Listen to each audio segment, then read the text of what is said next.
안녕하십니까. 이 70년 혈맹의 역사는 이제 군사동맹을 넘어서 조선, 에너지, 과학기술, 경제 등 이 다양한 분야에서 더욱 실질적인 협력으로 확장될 것입니다. 미국의 정치 전문 매체 폴리티코가 한미 정상회담을 두고 이재명 대통령이 트럼프 대통령을 설득할 줄 아는 극소수의 지도자 명단에 올랐다라고 평가를 했습니다. 주요 외신들 역시 이번 회담을 높이 평가를 하면서 이를 이재명 대통령과 대한민국의 승리로 보도를 했습니다. 불철주에 헌신해 주신, 이를 준비해 주신 정부 부처 공무원들께 진심으로 감사 말씀드립니다. 어제 열린 한미정상회담은 대한민국 과학기술이 얼마나 눈부신 발전을 이루었는지를 다시 한번 확인하는 자리이기도 했습니다. 그래서 이 대한민국 과학기술의 심장인 대전에서 오늘 이렇게 최고위원회가 열리는 것이 아닌가 싶어서 뜻깊게 생각합니다. 해서 오늘은 저보다 대전 지역 의원님들 말씀을 더 들어보는 것이 좋을 것 같아서 발언은 이 정도로 마치도록 하고요. 오늘 주시는 말씀 잘 경청하고 저희 정책에 온전히 반영할 수 있도록 최선을 다하겠습니다. 고맙습니다. 다음으로 김정수 최고위원의 발언이 있겠습니다.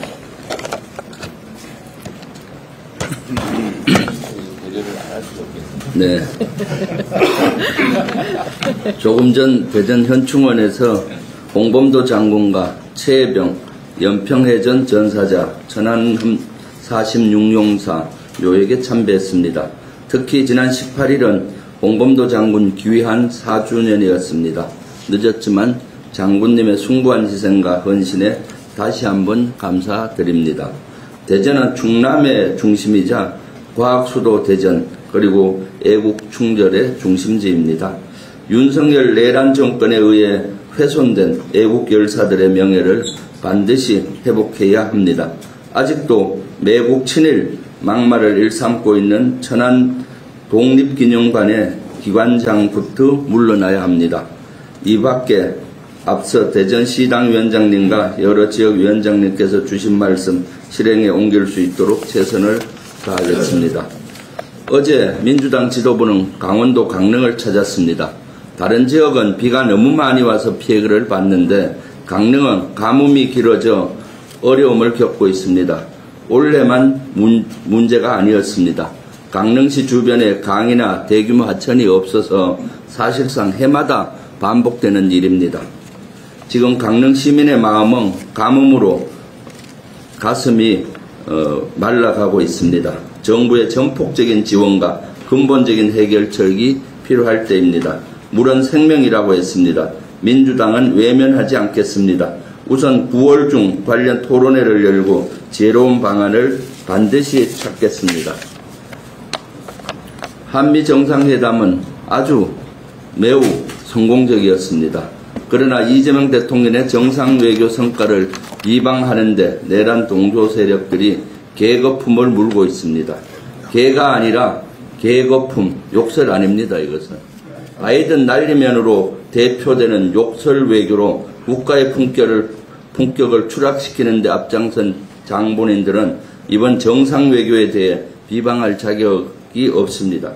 이재명 대통령의 정상회담을 놓고 외신들은 극찬하고 있습니다.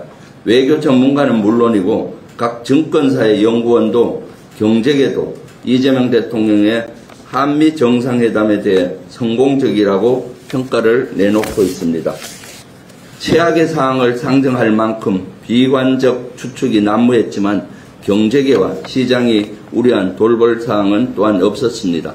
당장 한국 경제에 미칠 불확실성도 해소됐습니다. 이재명 대통령이 국익 실용 외교의 기반을 다진 셈입니다. 이제 국회가 법과 제도로 뒷받침해야 합니다. 여야는 소모적 정쟁을 내려놓고 국익의 관점에서 머리를 맞대야 합니다. 제1야당에 제안합니다. 나라를 망치려는 악담을 당장 중지하십시오. 당리당락이 아닌 나라와 국민을 먼저 생각하십시오. 정부의 민생회복 소비 쿠폰이 일석삼조의 효과를 내고 있습니다. 소비 쿠폰이 발행된 4주간 전국 소상공인 매출이 1년 전보다 6.44%나 증가했습니다. 일부만 반짝 효과를 낼 것이란 우려와 달리 소비 쿠폰이 적용되지 않은 매출 30억 원 이상의 매장도 함께 증가한 한 것으로 나타났습니다. 전반적으로 소비 심리가 살아난 겁니다. 민생 경기 마중물 역할을 톡톡히 하고 있습니다. 이제 시작입니다. 풍차를 계속 돌려야 합니다. 민생이 힘차게 뛰는 민생 경제의 부흥을 이재명 정부와 함께 민주당이 만들겠습니다.